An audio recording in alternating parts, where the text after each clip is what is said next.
علی بھائی اگلا سوال ہے سیدنا ابو بکر صدیق رضی اللہ تعالیٰ عنہ سے متعلق ایک واقعہ مشہور ہے کہ انہوں نے ایک دفعہ نبی کریم صلی اللہ علیہ وسلم کی اپیل پر اپنے گھر کا سارا سامان آپ کے قدموں پر نثار کر دیا۔ الحمدللہ۔ اس پر نبی صلی اللہ علیہ وسلم کے پوچھنے پر سیدنا ابو بکر نے عرض کیا کہ گھر پر اللہ اور اس کے رسول کو چھوڑ آیا۔ یہ حدیث کسی بک میں ہے، اور اگر ہے تو یہ حدیث اصول محدثین پر صحیح ہے یا ضعیف ہے؟ حدیث بالکل صحیح ہے جی، اور یہ سیدنا ابو بکر صدیق رضی اللہ تعالیٰ عنہ علیہ السلام کی شان میں چند بڑی احادیث میں سے ایک حدیث ہے۔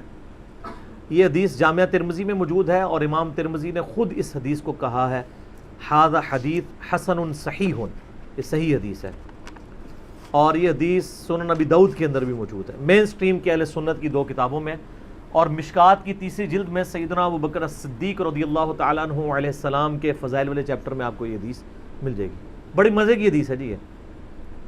سیدنا عمر کہتے ہیں کہ نبی صلی اللہ علیہ وآلہ وسلم نے ایک دفعہ اپیل کی اللہ کی راہ میں صدقہ اور خیرات کرنے کی۔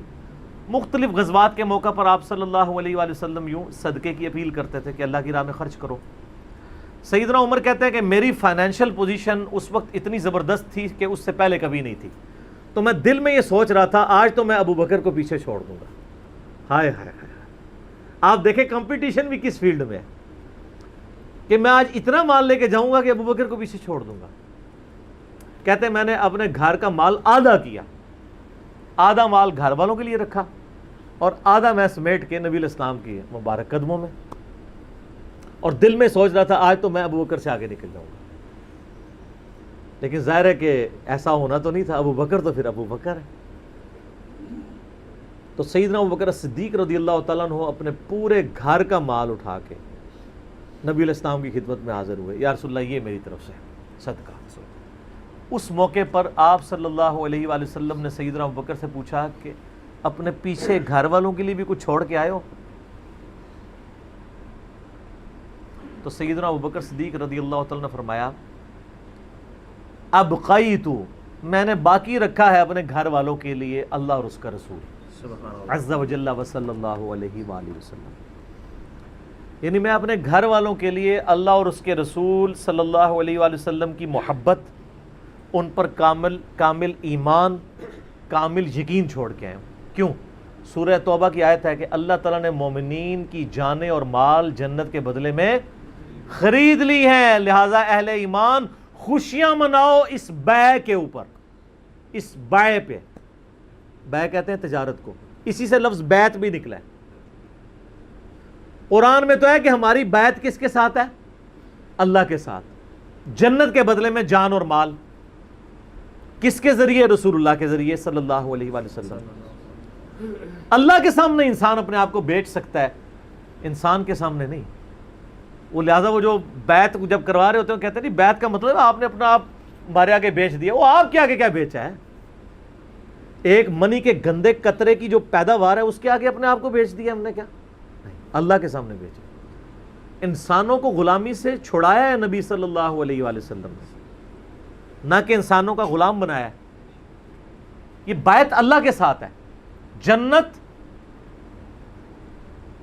ملے گی جان اور مال کو اللہ کی راہ میں خرچ کرنے کے لیے۔ تو سیدنا ابو بکر نے کہا کہ میں اللہ اور اس کا رسول باقی چھوڑ آیا ہوں۔ اچھا، اس سے ہمارے بریلوی بھائیوں نے رزلٹ نکالا کہ نبی صلی اللہ علیہ وسلم حاضر و ناظر ہیں۔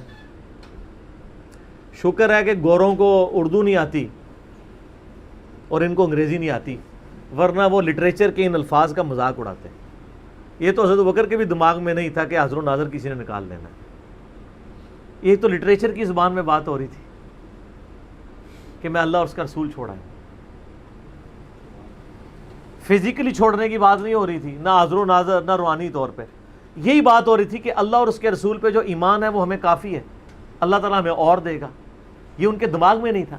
پھر بھی اگر وہ کہتا نہیں اس سے مراد فزیکلی چھوڑنا ہے تو پھر تو ان کا عقیدہ بھی خراب ہو جائے گا۔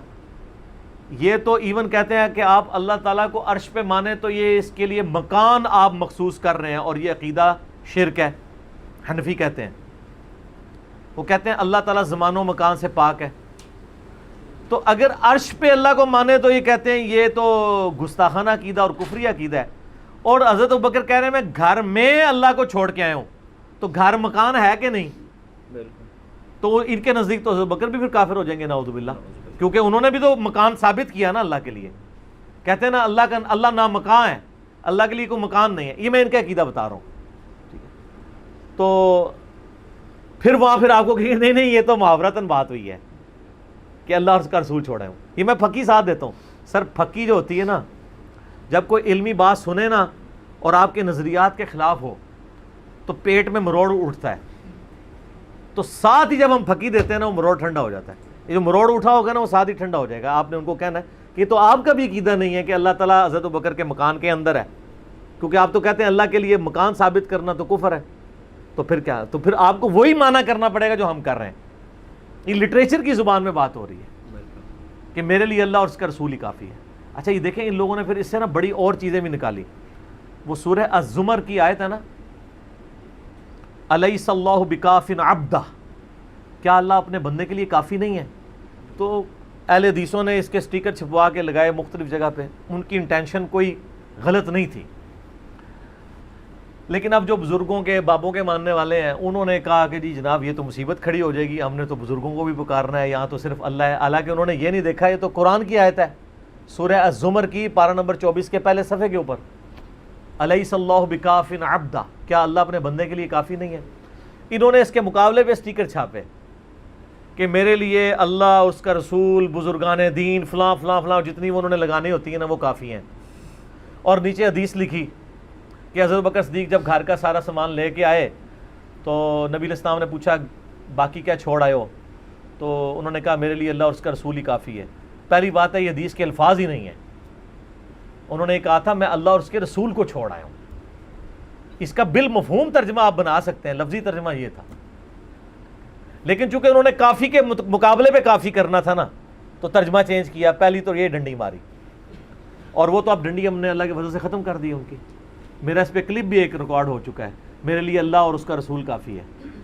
ہم مانتے ہیں اگر آپ دینی تعلیمات کی بات کریں تو ہمارے لیے اللہ اور اس کا رسول، نبی علیہ السلام کے صحابہ، آپ کے اہل بیت، تابعین، تبع تابعین، صحیح العقیدہ مسلمان سارے ہمارے لیے کافی ہیں. لیکن یہ تقدیر کے معاملات کی بات نہیں ہو رہی ہے، علم دین کے پوائنٹ آف ویو سے بات ہو رہی ہے. جب تقدیر سے کوئی چیزیں ریلیٹڈ ہوں گی پھر صرف اللہ کے ساتھ خاص ہے. یہ وہ ان معاملوں میں بھی کر رہے ہوتے ہیں کہ غیر اللہ کو پکارا جائے.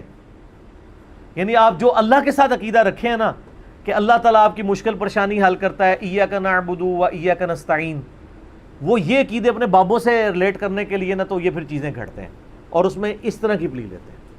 تو یہ سیدنا ابوبکر صدیق رضی اللہ تعالیٰ عنہ نے جن معنوں میں کہا وہ معنی یہی تھے کہ ہم اللہ اور اس کے رسول عز و جل و صلی اللہ علیہ وآلہ وسلم کے ساتھ اپنی محبت کو وہ سرمایہ سمجھتے ہیں کہ دنیا کے مال اس کے سامنے کوئی حیثیت نہیں رکھتا. اور یہ حقیقت بات ہے میرے بھائیوں. اس امت میں سیدنا ابوبکر صدیق رضی اللہ تعالیٰ عنہ کی مبارک ذات نبی صلی اللہ علیہ وآلہ وسلم کے ساتھ اور اللہ کے ساتھ کمٹمنٹ کی ایک اعلیٰ ترین مثال ہے.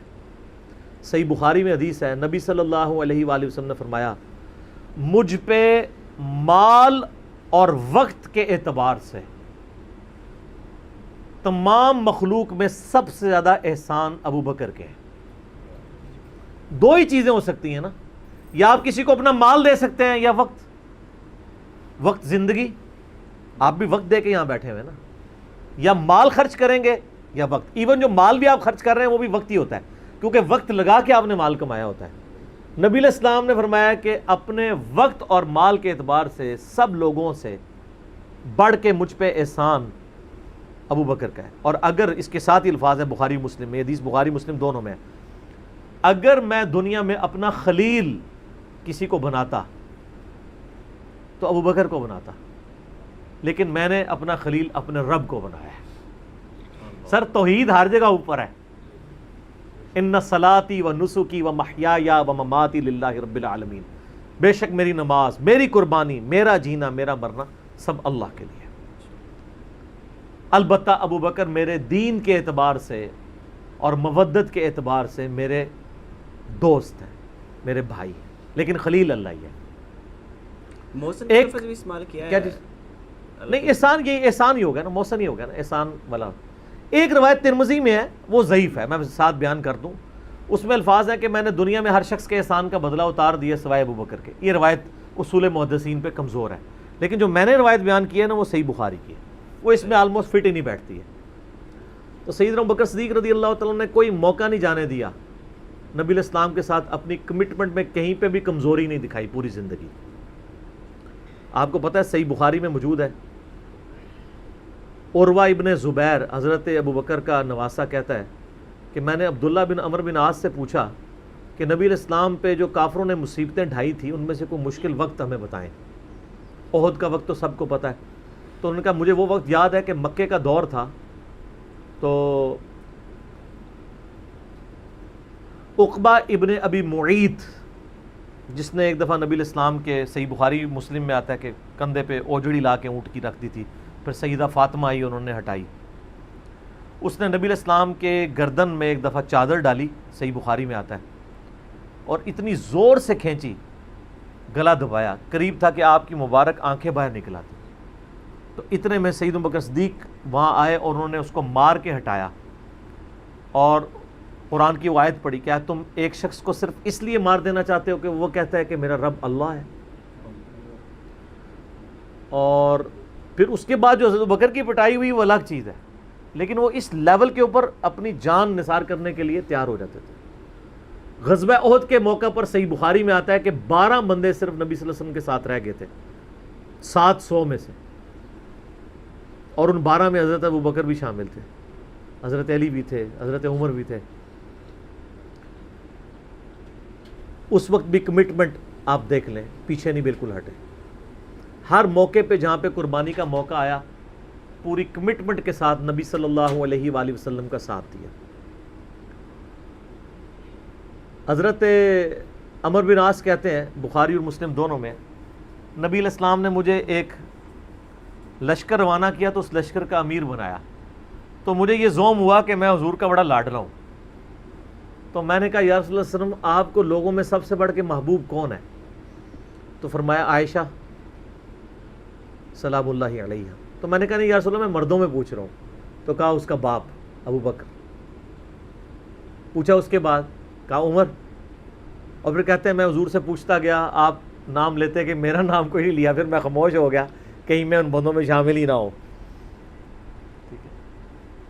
صحیح بخاری میں آتا ہے عبداللہ بن عمر رضی اللہ تعالیٰ عنہما کہتے ہیں کہ ہم نبی علیہ السلام کی موجودگی میں یہ کہا کرتے تھے کہ رسول اللہ صلی اللہ علیہ وآلہ وسلم کے بعد سب سے افضل ابو بکر ہیں، اور پھر عمر ہیں، اور پھر عثمان ہیں. اور اس کے بعد ہم صحابہ میں تفریق نہیں کیا کرتے تھے کہ کون کس سے اوپر ہے ان تینوں کے بارے میں.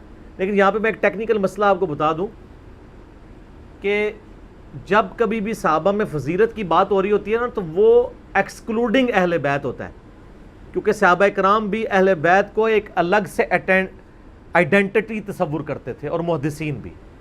ورنہ تو ظاہر ہے کہ صحیح بخاری میں ہے، مسلم میں بھی، کہ فاطمہ میرے جگر کا ٹکڑا ہے، جس نے فاطمہ کو تکلیف دی اس نے مجھے تکلیف دی. سیدنا ابو بکر بھی کبھی یہ جرت نہیں کریں گے کہ کہیں کہ میں رسول اللہ کو فاطمہ سے بڑھ کے محبوب ہوں، کبھی بھی نہیں یہ جرت کریں گے. اس کے الٹ آپ کو حدیثیں بخاری مسلم میں مل جائیں گی، وہ ٹاپک الگ ہے. میں آپ کو ایک شرعی مسئلہ سمجھا رہا ہوں. محدثین کے ہاں، صحابہ کے ہاں جب کبھی بھی صحابہ کی فضیلت کی بات ہو رہی ہوتی ہے تو وہ ادر دین اہل بیت ہوتا ہے. یعنی اگر یہ فضیلت کی بات ہو رہی ہے تو اس میں حضرت فاطمہ، حسن و حسین، حضرت علی شامل نہیں ہیں، ان کا مقام وہ ہاں وہ الگ سے ہیں، وہ کیٹیگری الگ ہے، وہ اہل بیت کی کیٹیگری میں فال کرتی ہے. اور یہ اہل بیت کی کیٹیگری اتنی سٹرونگ ہے، آپ حدیث کی کتابوں میں دیکھیں گے کہ صحابہ کرام کے فضائل پہ چیپٹر الگ ہے، اہل بیت پہ الگ ہے، اور امہات المومنین پہ الگ ہے. ایون امہات المومنین کو بھی اہل بیت سے الگ سے ذکر کیا جاتا ہے. اہل بیت کی ٹرم جو محدثین کے ہاں مانی جاتی ہے، اگرچہ امہات المومنین بھی اہل بیت ہیں، لیکن وہ اسپیسیفکلی سیدنا علی، حسن حسین اور سیدہ فاطمہ کے لیے. تو یہ میں آپ کو کیٹیگری بتا رہا ہوں. تو بہرحال یہ خود مولا علی علیہ السلام کے بارے میں صحیح بخاری میں آتا ہے، محمد ابن حنفیہ نامی ایک عورت سے حضرت علی کا بیٹا تھا، اس کا نام تھا محمد. حضرت فاطمہ کی زندگی میں تو حضرت علی نے دوسری شادی نہیں کی، وہ صحیح بخاری مسلم میں آتا ہے، نبی علیہ السلام نے ان کو منع کیا تھا، یہ ان کی خصوصیت تھی. بعد میں انہوں نے کچھ شادیاں کی، اس سے بھی اولاد ہوئی، جس میں حضرت سیدہ حنفیہ نامی ایک عورت تھیں، ان سے ایک بیٹا تھا محمد ابن حنفیہ. صحیح بخاری میں آتا ہے حضرت ابو بکر کے فضائل کے چیپٹر میں کہ محمد ابن حنفیہ کہتا ہے کہ میں نے اپنے والد علی ابن ابی طالب سے پوچھا ابا جان بتائیں رسول اللہ کے بعد اس امت میں سب سے افضل کون ہے؟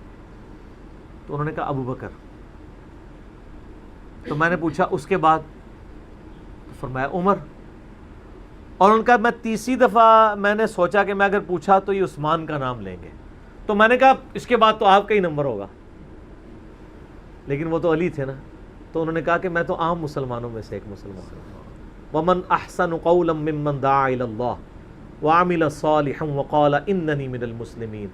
اس سے بڑھ کر کس کی بات ہو سکتی ہے جو لوگوں کو اللہ کی طرف بلائے، خود بھی نیک اعمال کرے اور پھر بھی کہ میں عام مسلمانوں سے ایک مسلمان ہوں، میں بھی مسلمان ہی ہوں، بہت بڑا پیر فقیر یا کوئی اپنے آپ کو ایکسٹراڈنری نہ ماننا شروع کر دے۔ اس حدیث میں بھی سیدنا ابو بکر صدیق رضی اللہ تعالیٰ عنہ کی فضیلت کو خود مولا علی نے بیان کیا ہے۔ پھر بخاری مسلم میں وہ جو حدیث ہے سقیفہ بنی ساعدہ والی جو اختلاف ہوا تھا، اس میں آپ کو پتہ ہے سیدنا علی نے بیعت نہیں کی تھی حضرت ابو بکر کی 6 مہینے تک، بخاری مسلم دونوں میں آتا ہے۔ پھر سیدہ فاطمہ بیمار ہو گئیں، ان کی تیمارداری کرتے رہے، پھر سیدہ فاطمہ فوت ہو گئیں۔ بخاری مسلم کے الفاظ ہیں حضرت علی نے حضرت فاطمہ کی وفات کے بعد دیکھا کہ لوگوں کا رجحان ان سے کم ہونا شروع ہو گیا۔ جب تک حضرت فاطمہ زندہ تھی تو ظاہر ہے نبی اسلام کا ایک وہ معاملہ تھا، تو پھر انہوں نے حضرت ابو بکر کو پیغام بھیجا کہ آپ میرے گھر آئیں اور اپنے ساتھ کسی کو نہیں لے کے آنا۔ اس حدیث کو روایت سیدہ عائشہ کر رہی ہیں اور حدیث بخاری میں بھی ہے، مسلم میں بھی۔ اور اماں عائشہ کہتی ہیں کہ سیدنا علی کی یہ خواہش تھی کہ حضرت عمر نہ جائیں کیونکہ ان کے مزاج میں ذرا تیزی تھی۔ تو حضرت ابو بکر حضرت علی کے گھر جانے لگے تو حضرت عمر نے روک لیا، ان کا آپ کو میں اکیلے نہیں جانے دوں گا۔ ہائے ہائے، ابو بکر تو پھر ابو بکر ہے نا۔ انہوں نے کہا اللہ کی قسم نبی کے گھر والوں سے ہمیں کوئی شر کی امید نہیں ہے۔ ان کو تھا کہیں بلا کے ایجنسیوں کے ہاتھوں گرفتاری نہ کروا دیں، آج کے دور میں بات کر۔ تو حضرت بکر اکیلے گئے۔ سیدنا علی نے حضرت بکر سے کہا کہ اللہ نے جو آپ کو ہم پہ فضیلت دی ہے اس امر خلافت میں، ہمیں آپ سے کوئی حسد نہیں ہے، لیکن نبی علیہ السلام کی قربت کے ناطے اور آپ کے اہل بیت ہونے کے ناطے ہم یہ سمجھتے ہیں کہ ہمیں اس مشورے میں شامل کرنا چاہیے تھا۔ تو سیدنا ابوبکر نے رونا شروع کر دیا۔ رونے کا مطلب یہ تھا کہ انہوں نے اس چیز کو ایکسیپٹ کیا کہ یہ ٹیکنیکلی مسئلہ مس ہینڈل ہوا ہے، لیکن وہ کیوں ہوا وہ میں نے پورا 3 گھنٹے کا لیکچر ریکارڈ کروایا۔ مسئلہ 55B، وصی رسول کون ہے اور حدیث قرطاس کا تحقیقی جائزہ۔ جب رونا شروع کیا تو سیدنا علی نے کہا کہ بس اب میں آپ کی اعلانیہ بیعت کروں گا، یہ ہے للہیت، ورنہ وہ کہتے کہ ابو بکر میں بیعت کرتا ہوں باہر جا کے بتا دینا، یہ کام ہوتا تو اکڑ والا ہوتا، لیکن وہ تو علی تھے، اکڑ تو دور دور تک نہیں تھی، زہد تھا، عاجزی تھی، اللہ کا تعارف تھا۔ کہا میں اعلانیہ بیعت کروں گا آپ کی۔ آج کے ہوتے تو کہتے جی باہر جا کے آپ بتا دیں، میں ایک ٹویٹ کر دوں گا پیچھے سے کہ بس ہو گئی ہے ہمارا آپس میں۔ نہیں، ظہر کے وقت بخاری مسلم کے الفاظ ہیں، سیدنا ابو بکر نماز کے بعد ممبر پہ چڑھے اور حضرت علی کے فضائل بیان کیے، اور پھر بیان کیا کہ ان کے بیعت نہ کرنے کی وجہ کیا تھی، اور پھر ممبر سے نیچے اتر آئے۔ پھر حضرت علی ممبر پہ چڑھے اور حضرت ابو بکر کے فضائل بیان کیے اور اپنے بیعت نہ کرنے کی وجوہات بتائیں، اور پھر اعلانیہ بیعت کی، اور حضرت علی ممبر سے اترے تو تمام مسلمان پھر حضرت علی سے خوش ہو گئے کہ انہوں نے اس مسئلے میں قربانی والا معاملہ کیا۔ تو یہ بھی ایک موقع تھا۔ اس میں الفاظ ہیں کہ حضرت ابو بکر کہتے ہیں اللہ کی قسم حضرت علی سے روتے ہوئے کہ مجھے نبی کے گھر والے اپنے گھر والوں سے بڑھ کے عزیز ہیں۔ اور آپ کو مزے کی بات بتاؤں، صحیح بخاری میں ایک کرٹیکل حدیث ہے حسن و حسین کے چیپٹر کے اندر، امام بخاری نے ڈالی ہے، وہ امہات المومنین کے چیپٹر میں نہیں ہے، حسن و حسین والے چیپٹر میں ہے، کہ حضرت ابو بکر کہتے ہیں کہ رسول اللہ کے قرب کو ان کے اہل بیت کے قرب میں تلاش کرو۔ کون کہہ رہے ہیں؟ حضرت ابو بکر۔ اور اہل بیت سے مراد کون؟ سیدنا حسن و حسین، کیونکہ امام بخاری نے اس حدیث کو حضرت ابو بکر کے قول کو حضرت حسن و حسین والے چیپٹر میں لیا کہ محمد صلی اللہ علیہ وآلہ وسلم کی قربت کو ان کے اہل بیت کی قربت میں تلاش کرو۔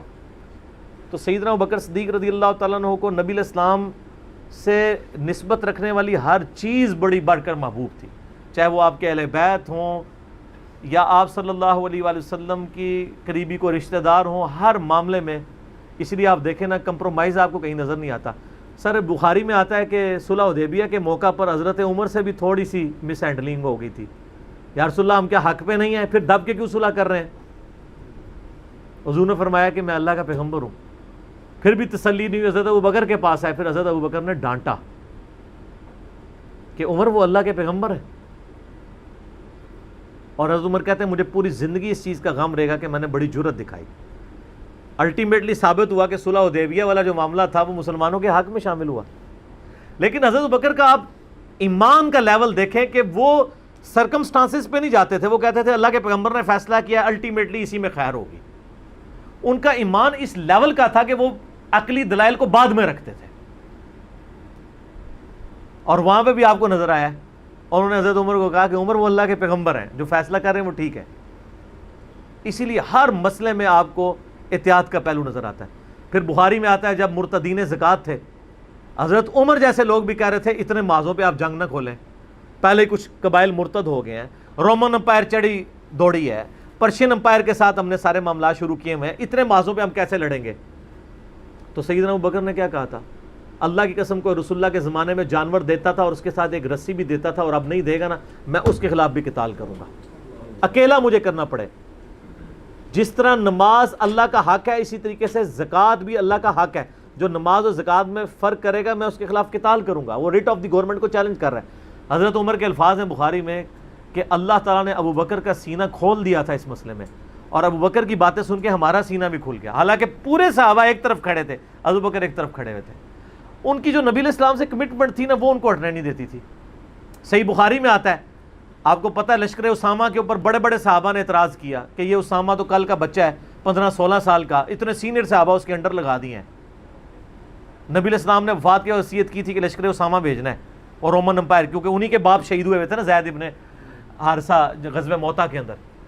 اب جب وفات نبی علیہ السلام کی وفات ہوئی تو پھر لوگوں کو آ کے لوگ مشورے دے رہے ہیں حضرت ابوبکر کو کہ اب تو آپ نے ڈیسیژن کرنا ہے تو اسامہ کو چینج کر دیں. ہائے ہائے ہائے، انہوں نے کہا میں اسامہ کو جس کو نبی علیہ السلام نے امیر مقرر کیا میں اس کو چینج کروں؟ یہ ہو بھی نہیں سکتا. یہ ان کی کمٹمنٹ کا لیول تھا. تراویح کی جماعت نہیں شروع کرائی، سر کمٹمنٹ کا لیول دیکھیں. بھئی نبی علیہ السلام نے نہیں کرائی، میں نے بھی نہیں کرانی. حضرت عمر نے بھی 3 سال نہیں کی، بعد میں کروائی، لیکن اس میں ساتھ ہی انہوں نے، صحیح بخاری میں موجود ہے کہ اس سے افضل یہ ہے کہ جو رات کے آخری پہر میں اٹھ کے کوئی گھر میں نماز پڑھ لیں. یہ صرف جواز کی حد تک تھا. لیکن حضرت ابوبکر کی احتیاط کا لیول آپ دیکھیں، انہوں نے تراویح کی جماعت بھی نہیں شروع کروائی کہ نبی علیہ السلام نے نہیں کروائی، میں کیوں کرواؤں؟ بخاری میں الفاظ ہیں، اما عائشہ کہتی ہیں نبی علیہ السلام نے جب وہ ڈانٹ دیا تھا نا اور کہا تھا گھروں میں نماز پڑھو تو معاملہ اسی طرح ہی رہا. پھر حضرت ابوبکر نے بھی پوری زندگی کسی کو تراویح پہ نہیں ابھارا، سب لوگ اپنی اپنی پڑھتے تھے. حضرت عمر کے بھی 3 سال گزرے. میں آپ کو یہ بتانا چاہ رہا ہوں کہ حضرت ابوبکر کسی معاملے میں رسول اللہ صلی اللہ علیہ وسلم کو کراس نہیں کرتے تھے. میری اپنی زندگی کا نچوڑ ہے، آپ اختلاف بھی کر سکتے ہیں. میں نے علمی دلائل کے ساتھ یہ چیز لرن کی ہے کہ خلفائے راشدین میں 2 بندے ایسے ہیں جنہوں نے کسی جگہ ایک رتی برابر بھی رسول اللہ صلی اللہ علیہ وسلم سے ہٹنے کی کوشش نہیں کی ہے. ایک حضرت ابوبکر اور دوسرے حضرت علی. حضرت عمر اور عثمان کی زندگی میں آپ کو کئی واقعات ایسے ملیں گے کہ انہوں نے اجتہاداً کچھ ایسے کام کیے ہیں جو بعد میں ان کو ریورس کرنے پڑے ہیں. انہوں نے اپنے اجتہاد سے کیے، ان کا معاملہ اللہ کے سپرد. لیکن حضرت ابوبکر اور حضرت علی جو تھے یہ 2 پرسنالٹیز ایسی تھیں کہ ان میں جو سنت کو فالو کرنے کی کمٹمنٹ تھی نا وہ ایسی تھی کہ وہ اپنی عقل کو دوسرے نمبر پہ رکھتے تھے. ابو داؤد میں حدیث نہیں ہے، حضرت علی کہتے ہیں اگر عقل پہ ہی جانا ہوتا نا تو میں پاؤں کے نیچے کا مسا رکھتا موزوں پہ، کیونکہ وہ گندا تو وہ ہوتا ہے ایسا، لیکن سنت کہتی ہے اوپر کہتا اوپر پہ. حج تمتع ایون صحیح بخاری میں آتا ہے جب قرآن جمع کرنے کی باری آئی تو کس نے مخالفت کی؟ حضرت ابوبکر نے. میں وہ کام کیوں کروں جو رسول اللہ نے نہیں کیا؟ پھر صحابہ سے ڈیبیٹ ہوئی، الٹیمیٹلی حضرت ابوبکر صدیق قائل ہوئے. ان کا پہلا جواب ہمیشہ ہوتا تھا نہ، نبی نے نہیں کیا، نہیں کرنا.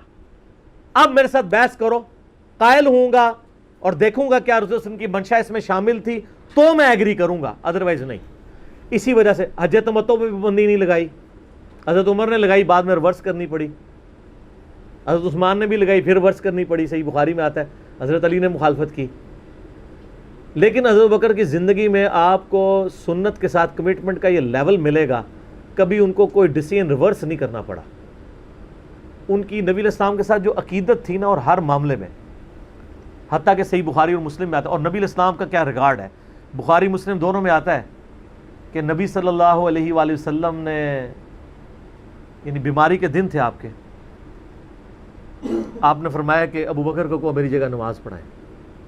تو حضرت عائشہ کہتی ہیں کہ میں نے کہا یا رسول اللہ صلی اللہ علیہ وسلم، میرے باپ جو ہیں رقیق القلب ہیں، آپ کی جگہ مصلی پہ کھڑے ہوں گے نا تو وہ برداشت نہیں کر سکیں گے کہ یہ دن بھی دیکھنا پڑا کہ اللہ کے نبی مصلی پہ نہیں آئے اور میں ان کی جگہ کھڑا ہوں، تو نماز نہیں پڑھا پائیں گے.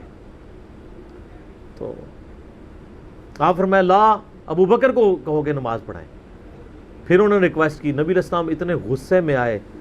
بخاری اور مسلم کے الفاظ ہیں، آپ نے فرمایا تم تو یوسف والیاں ہو. ہوئے ہوئے ہوئے ہوئے. یوسف کو کس نے تنگ کیا تھا؟ ان کے بھائی زلیخا اور باقی عورتوں نے. کتنی نٹوریس مثال تھی اگر آپ کمپیئر کرنا شروع کریں.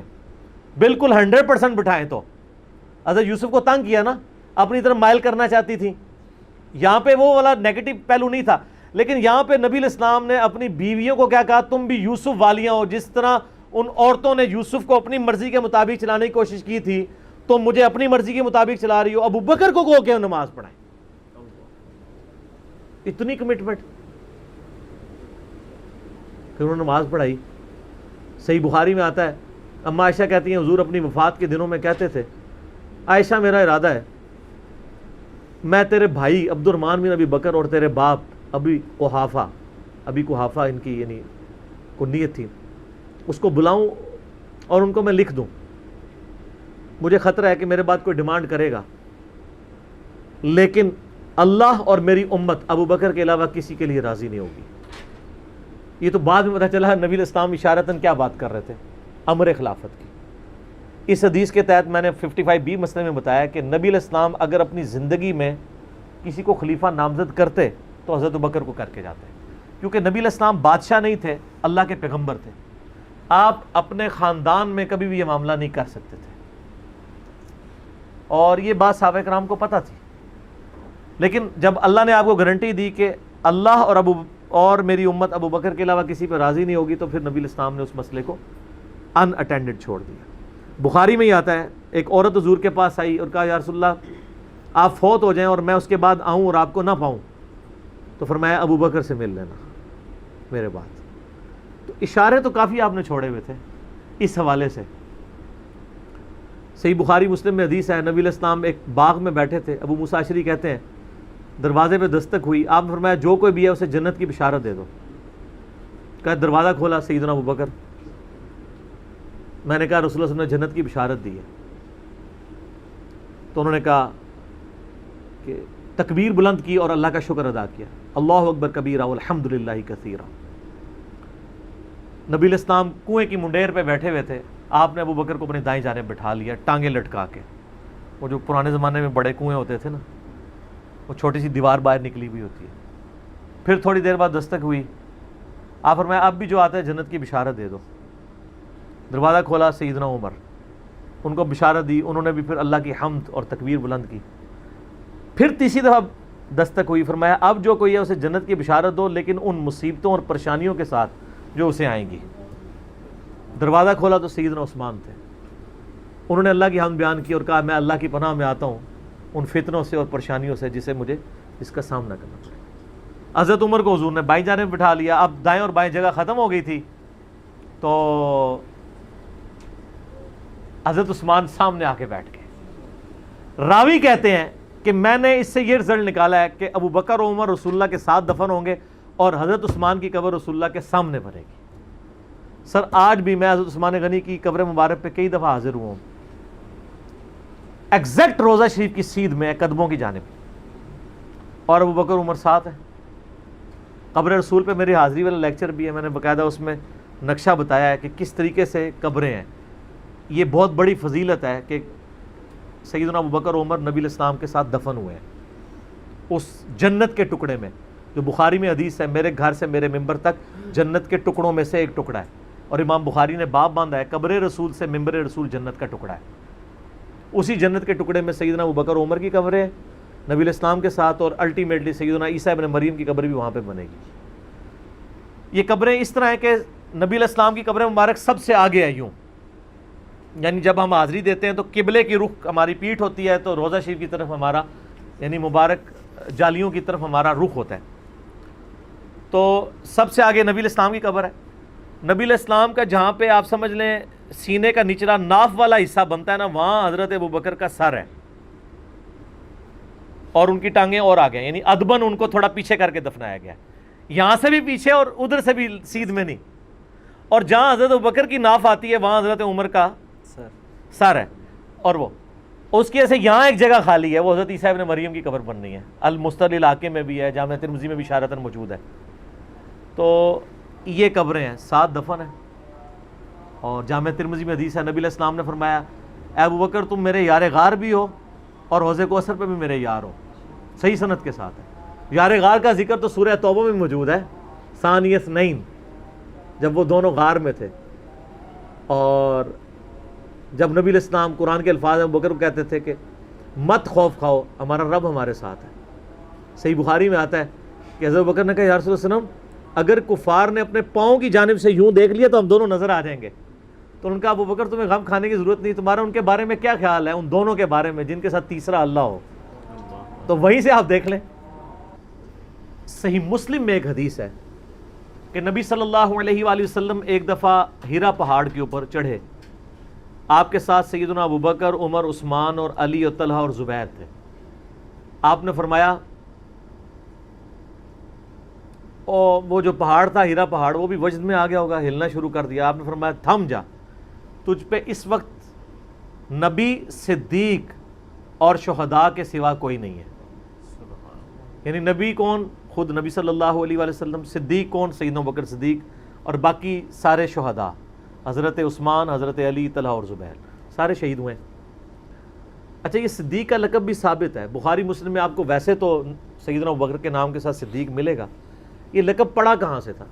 وہ دلائل النبوہ امام بیہقی کی کتاب میں بھی ہے، سنن طبرانی کے اندر بھی، اور کئی کتابوں میں موجود ہے، صحیح ابن حبان میں، ابن خزیمہ میں، کہ معراج کے موقع کے اوپر جب نبی صلی اللہ علیہ وآلہ وسلم نے بتایا کہ راتوں رات اللہ نے مجھے بیت المقدس سے تک، خانہ کعبہ سے بیت المقدس اور وہاں سے آسمانوں کی سیر کروائی ہے، تو آپ کو سیدنا ابوبکر کو آ کے کافروں نے کہا کہ دیکھو تمہارا ساتھی کس طرح کی باتیں کر رہا ہے۔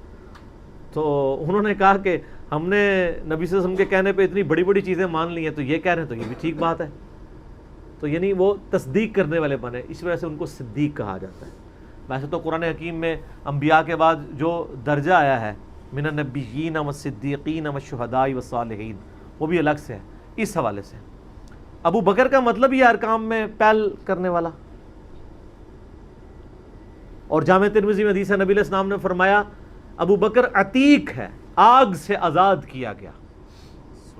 جو اشرم وشرہ والی 10 صحابہ کو ایک مجلس میں جنت کی بشارت ہے، اس میں پہلے نمبر پہ ابو بکر فی الجنہ، عمر فی الجنہ، عثمان فی الجنہ، علی فی الجنہ، طلحہ فی الجنہ، زبیر فی الجنہ، عبد الرحمن بن عوف فی الجنہ، ابو عبیدہ ابن جرح فی الجنہ، سعید ابن زید فی الجنہ، سعد ابن ابی وقاص فی الجنہ۔ یہ 10 کے 10 صحابہ کو ایک مجلس میں جنت کی بشارت ملی ہے۔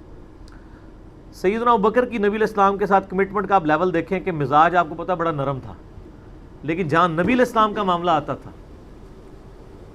تو آپ سے زیادہ مضبوط شخص کوئی نہیں تھا۔ مضبوطی کا تعلق جسم کے مضبوط ہونے سے نہیں ہوتا، ایمان کے مضبوط ہونے سے ہوتا ہے۔ منکرین زکوٰۃ کے خلاف، مسلمہ کذاب کے خلاف بڑے بڑے لوگوں کے اس وقت پاؤں جب لڑکھڑانے لگے ہیں تو سیدنا ابوبکر نے فرنٹ سے لیڈ کیا۔ عرب قبائل جو مرتد ہوئے تھے، عرب کی سرزمین میں جتنے فتنے ہیں 2 سال میں حضرت ابوبکر نے دبا دیے ہیں۔ حضرت عمر اس وقت خلیفہ بنے جب عرب کے فتنے ختم ہو چکے تھے، بلکہ اپنے دور میں ہی سیدنا ابوبکر نے رومن اور پرشین امپائر کی طرف بھی سر عمر سیریز دیکھ لو نا، پھر سب کوئی پتہ چل جائے گا، بھیج دیے تھے قافلے، سٹیبل کیا عرب کی سرزمین کو۔ جنگ یمامہ ہوئی مسلمہ کذاب کے خلاف سیدنا ابوبکر کے دور میں، تو ان کے پاؤں کہیں لڑکھڑائے نہیں ہیں۔ حتیٰ کہ آپ دیکھیں صحیح بخاری میں آتا ہے صلح حدیبیہ کے موقع پر جب وہ آیا ہوا تھا نا سہیل ابن عمر اور وہ دوسرا جو عروہ ابن مسعود، عبداللہ ابن مسعود کا بھائی جو بعد مسلمان ہو گیا تھا، اس وقت تک تو کافر تھا، نبی علیہ السلام کے ساتھ گفتگو کرتے ہوئے نا اس نے نا یہ الفاظ استعمال کیے کہ یہ تیرے ساتھی جو تیرے ساتھ کھڑے ہیں نا، جب تیرے پہ مشکل وقت آیا تو تجھے چھوڑ دیں گے۔ اب ان کو کیا پتا تھا کہ یہ اس طرح کا بندہ ہے یا اس کے ساتھی اس طرح کے ساتھی ہیں۔ اس پہ حضرت ابوبکر کو بڑا سخت غصہ آیا، انہوں نے کہا کہ جاؤ لات اور منات کی شرمگاہیں چاٹو تم لوگ۔ اب اتنے سخت الفاظ ایک ایسے شخص کی زبان پہ جو سراپا اخلاق ہو، جسے غصہ نہ آتا ہو، صرف اس لیے کہ نبی علیہ السلام کے ساتھ اس نے مس بہیو کیا۔ اس سے بعض لوگوں نے گالی کی پلی لی ہے کہ جی گستاخوں کو گالیاں نکال سکتے ہیں، انہوں نے گالی نہیں دی تھی، وہ آلریڈی شرمگاہوں کو چاٹتے تھے، تو ان کی غلط بات کا ہی ان کو تانا دیا جو وہ کر رہے تھے۔ مثلا اگر ایک بندہ شراب پیتا ہے اور وہ آ کے نبی علیہ السلام سے مس بہیو کر رہا ہے، تو وہاں بیٹھا ہوا کوئی شخص کہتا ہے جا تو شراب پی، جو تیرا کام ہے، تو آپ یہ اس کو گالی نہیں دے رہے، وہ عمل کر رہا ہے۔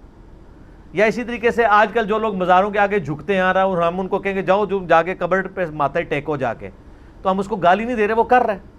اور شرمگاہ کو چاٹنے والا مسئلہ وہ بھی آپ کو میں نے بتایا کہ پاکستان میں ایک باقاعدہ ایک دربار ہے جہاں پہ بڑی بڑی شرمگاہیں مردوں کی لٹکائی ہوئی ہیں لکڑی کی بنا کے، اور لوگ جا کے ان کے ساتھ وہ سارے معاملات کرتے ہیں۔ آپ یوٹیوب پہ بھی جا کے دیکھ لیں، آپ کو مل جائیں گی۔ تو وہ معاملات اسی طریقے سے چل رہے ہیں گمراہی والے۔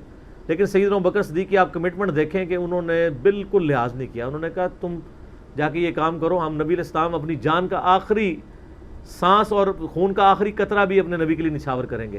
پھر اس موقع پہ یہ ہوا تھا، بخاری میں الفاظ ہیں کہ حضور علیہ السلام وضو کے لیے جب آئے تو صحابہ کرام نے آپ کے وضو کا پانی نہیں نیچے گرنے دیا، اور عروہ ابن مسعود کنکھیوں سے یوں کر کے دیکھ رہا تھا۔ اس نے کہا مارو یہ تو اس کا وضو کا پانی نہیں گرنے دیتے، اتنا احترام کرتے ہیں۔ حتیٰ کہ بخاری کے الفاظ ہیں نبی علیہ السلام کا بلغم بھی صحابہ کے ہاتھوں پہ آتا تھا، اگر کسی کو نہیں ملتا تھا دوسرے کے ہاتھ کو مل کے اپنے جسم میں ملتا تھا۔ بیسیکلی وہ کافروں کو یہ میسج دے رہے تھے کہ اس کے بارے میں تم کہہ رہے ہو جس کا وضو کا پانی نیچے گرنے دیتے، اس کے خون کا قطرہ گرنے دیں گے؟ اور یہی ہوا، بخاری کے الفاظ ہیں۔ عروہ ابن مسعود جب کفار مکہ کے پاس گیا، اس نے کہا جی بھائی جی ان کے ساتھ معاہدہ ہی کرو، میں بڑے بڑے درباروں میں گیا ہوں، میں کیسر روم کے دربار میں گیا ہوں، میں کسریٰ کے دربار میں گیا ہوں، میں نجاشی کے، میں نے کسی کے فالوورز کو اپنے سردار کی وہ عزت کرتے ہوئے نہیں دیکھا جو محمد صلی اللہ علیہ وآلہ وسلم کے فالوورز ان کی عزت کرتے ہیں۔ اللہ کی قسم جب وہ بات کرتے ہیں تو لگتا ہے گویا کہ ان کے سروں پر پرندے بیٹھے ہوئے ہیں، اور جب وہ کوئی حکم دیتے ہیں تو وہ جھپٹتے ہیں اس حکم کو پورا کرنے کے لیے، اور جب وہ وضو کرتے ہیں وہ ان کے وضو کا پانی نیچے نہیں گرنے دیتے، اور اس طرح اس کے لیے جھپٹتے ہیں گویا آپس میں لڑ پڑیں گے اس تبرک کو حاصل کرنے کے لیے۔ تم بھول جاؤ کہ ان جانثار صحابہ کے ہوتے ہوئے تم اس شخص کے ساتھ کوئی نقصان والا معاملہ کر سکتے ہو؟ عافیت اسی میں ہے کہ صلح کرو۔ اور یہ پہلا موقع تھا کہ مشرکین عرب نے نبی علیہ السلام کو ایز اے پاور تسلیم کر لیا تھا۔ اس سے پہلے تو کسی کھاتے میں نہیں مانتے تھے نا، اس لیے تو بدر میں آ گئے، احد میں آ گئے، خندق میں تو آخری کوشش کر لی کہ ان کو ختم کریں۔ صلح حدیبیہ پہ پیس ٹریٹی کا مطلب یہ تھا کہ مشرکین عرب نے پیرلل میں ایک پاور حضور کو تسلیم کر لیا، اور وہ آپ دیکھ لیں پھر وہ پاور ایسی تسلیم ہوئی ہے کہ پھر مسلمانوں کا گراف اوپر سے اوپر ہی گیا ہے۔ تو سیدنا ابوبکر صدیق رضی اللہ تعالیٰ عنہ کی کمٹمنٹ نبی علیہ السلام کے ساتھ، اور پھر آپ دیکھیں کہ صحابہ میں سب سے زیادہ مضبوط اعصاب کا مالک حضرت ابوبکر تھے۔ صحیح بخاری میں آتا ہے جب نبی علیہ السلام کی وفات ہوئی تو حضرت عمر نے تلوار نکال دی کہ میں اس کی گردن کاٹ دوں گا جو کہے گا کہ نبی علیہ السلام فوت ہو گئے۔ ان کا یہ عقیدہ تھا کہ جس طرح موسیٰ علیہ السلام 40 دن کے لیے کوہ طور پہ گئے ہیں، نبی علیہ السلام بھی ڈورمنٹ پوزیشن میں چلے گئے، واپس آ جائیں گے، کیونکہ انہوں نے نبی علیہ السلام سے سنا تھا کہ رومن اور پرشین امپائر گرے گی، تو وہ یہ فورس ہی کرتے تھے ابھی تو کسریٰ کی جنگیں ہم نے لڑی نہیں ہیں، تو حضور اس سے پہلے کیسے دنیا سے جا سکتے ہیں؟ لیکن اللہ نے تو آپ کو پروفٹ بنوانا تھا نا، کہ آپ کے جانے کے بعد فتوحات کروانی تھی تاکہ پتہ چلے کہ پیچھے اللہ کھڑا ہے۔ اپنی زندگی میں تو بڑے بڑے بادشاہوں نے فتوحات کی ہیں، نبی علیہ السلام کی تو دعوت کا کلائمیکس حضرت ابوبکر اور پھر حضرت عمر عثمان و علی کے دور میں جا کے ہوا ہے، جبکہ عرب قبائل بھی مرتد ہو گئے ہیں، تب بھی اللہ کے پیچھے سپورٹ تھی۔ والذی ارسل رسولہ بالہدی ودین الحق لیظہرہ علی الدین کلہ ولو کرہ المشرکون۔ اللہ نے اس کو دین کو غالب کرنا تھا۔ تو بخاری کے الفاظ ہیں، حضرت عمر نے کہا میں اس کی گردن اتار دوں گا۔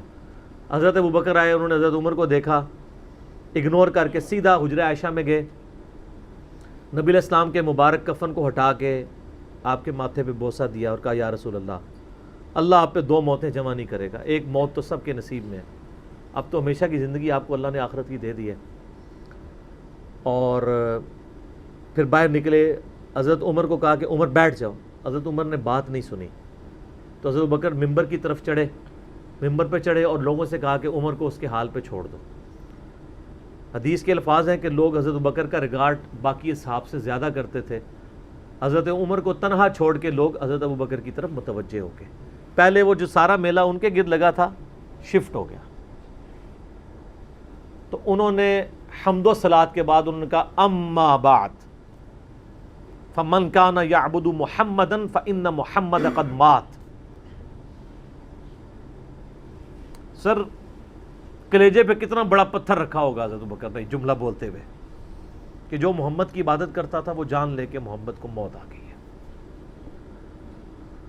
ومن کان یعبد اللہ، اور جو اللہ کی عبادت کرتا ہے وہ جان لے ان اللہ حی لا یموت، اللہ زندہ ہے، اللہ کو کبھی موت نہیں آئے گی۔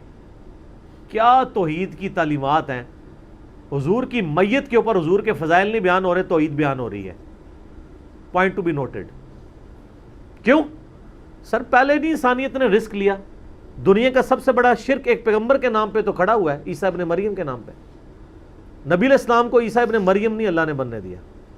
ایسے تربیت یافتہ وہ صحابہ جو کل تک آپ کے وضو کا پانی نیچے نہیں گرنے دے رہے تھے، آج وفات پہ کھڑے ہو کے فرضی خطبہ دے رہے ہیں، جو محمد کی عبادت کرتا تھا جان لو محمد کو موت آ گئی ہے، جو اللہ کی عبادت کرتا تھا جان لو اللہ زندہ ہے۔ پھر آیت بھی پڑھی، صرف فرضی جملہ نہیں بولا۔ آپ تو کہہ رہے ہیں شرک ختم ہو گیا، حضرت ابوبکر جب شروع نہیں ہوا تھا اس وقت بھی کہہ رہے تھے کہ نبی علیہ السلام کو کسی نے خدا نہیں بنانا، کیونکہ بخاری کی حدیث ہے، دیکھنا میری شان کو اس طرح بلند نہ کرنا جس طرح عیسیٰ ابن مریم کو لوگوں نے کیا، میں اللہ کا بندہ اور اس کا رسول ہوں، مجھے اللہ کا بندہ اور اس کا رسول ہی کہنا۔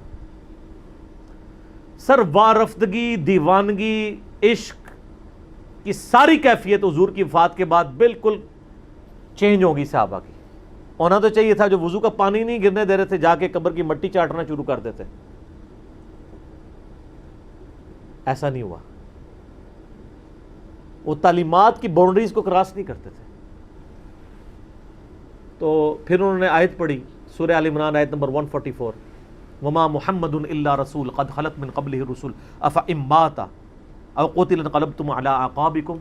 محمد تو نہیں مگر ایک رسول ہی، اگر یہ فوت ہو جائیں یا دین جو جنگ میں قتل کر دیے جائیں، شہید ہو جائیں، کیا تم دین سے الٹے قدم پھر جاؤ گے؟ جو کوئی دین سے الٹے قدم پھیرے گا اللہ کا کوئی نقصان نہیں کرے گا اور اللہ ثابت قدم رہنے والوں کو جزا دے گا۔ پھر سورہ الزمر کی آیت نمبر 30 پڑھی، انک میت وانہم میتون، اے نبی تمہیں بھی مرنا ہے اور ان کو بھی موت آنی ہے تمہارے مخالفین کو، پھر تم اللہ کے حضور جھگڑو گے، اللہ تمہارا فیصلہ کرے گا۔ یہ سیدنا ابوبکر کی حضور کی وفات کے وقت استقامت تھی۔ پھر جھگڑا کھڑا ہو گیا حضور کو دفنانا کدھر ہے؟ جامعہ ترمذی میں حدیث ہے، سیدنا ابوبکر کہتے ہیں کہ میں نے نبی علیہ السلام سے یہ بات سنی تھی کہ اللہ اپنے پیغمبر کو وہیں پہ موت دیتا ہے جو اس کے لیے سب سے پسندیدہ جگہ اللہ کے نزدیک ہوتی ہے، تو حضور کی جو چارپائی ہے نا اس کے نیچے ان کی قبر کھودو، وہاں پہ اللہ نے ان کو موت دی ہے۔ پہلے صحابہ میں رائے نہیں طے ہو رہی تھی کہاں دفنانا ہے۔ پھر سنن نسائی الکبریٰ کے اندر پورا وفات النبی چیپٹر ہے، سنن ابن ماجہ میں بھی موجود ہے کچھ حصہ اس کا۔ پھر لوگوں نے پوچھا کہ نبی علیہ السلام کا جنازہ ہوگا؟ انہوں نے کہا ہاں ہوگا۔ اسی طریقے سے تکبیر کہو اور سورہ فاتحہ اور اس کے بعد درود شریف اور اس طریقے سے 4 تکبیرات پڑھو، لیکن ایک فرق تھا کہ نبی علیہ السلام کو پروٹوکول صحابہ نے دیا ہے کہ آپ کی جو جنازے کی نماز ہے نا وہ جماعت کے ساتھ نہیں ہوئی۔ صحابہ نے یہ پروٹوکول دیا کہ حضور کی میت کی موجودگی میں بھی کوئی شخص امامت نہ کروائے۔ حجرے میں ایک طرف سے لوگ داخل ہوتے تھے، اکیلے اکیلے جنازہ ادا کرتے تھے، اور ڈیٹیل میں آتا ہے 2-3 دن تک جنازہ ہوتا رہا۔ پہلے یعنی مرد داخل ہوئے، اس کے بعد بچے، غلام، پھر عورتیں، اس طریقے سے سب نے جنازہ پڑھا۔ ظاہر ہے 1 لاکھ سے زیادہ لوگ تھے جنازہ پڑھنے والے۔ اس موقع پہ بھی سیدنا ابوبکر کی آپ استقامت دیکھیں، ورنہ حضرت عمر کتنے اسٹرانگ اصحاب کے مالک تھے، ان کی حالت آپ دیکھ لیں، جب ضرورت پڑی ان کے مضبوط اصحاب کی تو کولیپس کر گئے۔ ابوبکر ہی کھڑے ہوئے ہیں، تو حضور کو پتا تھا نا میں نے مصلی پہ کسے کھڑا کرنا ہے. اور بخاری میں الفاظ ہیں جب مصلی پہ کھڑا کیا آپ فرمایا ابو بکر کے علاوہ سارے دروازے بند کر دو, صرف ابو بکر کے گھر کا دروازہ جو مسجد کی طرف کھلتا ہے, جو مسجد کا دروازہ ابو بکر کے گھر کی طرف ہے وہ کھلا رکھو, باقی سارے بند کر دو. تو نبی علیہ السلام کو یہ پتا تھا کہ کس لیول کا کس بندے کا یعنی ایمان ہے, اس کے اعصاب ہیں.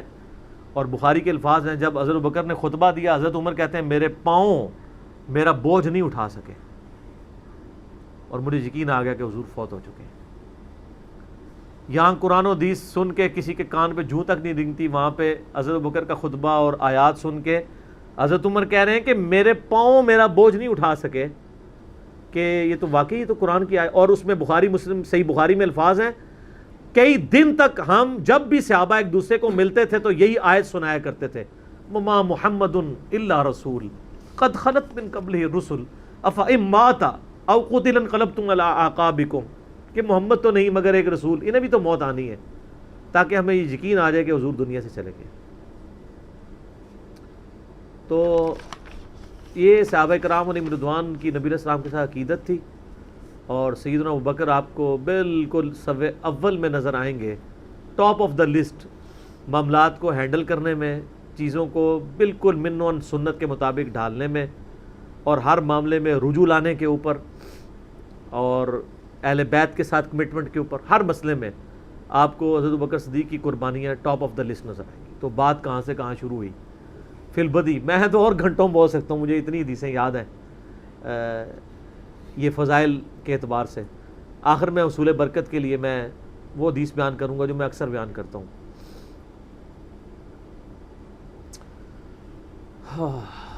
عبداللہ بن عباس رضی اللہ تعالیٰ عنہما کہتے ہیں, بخاری اور مسلم دونوں میں ہے,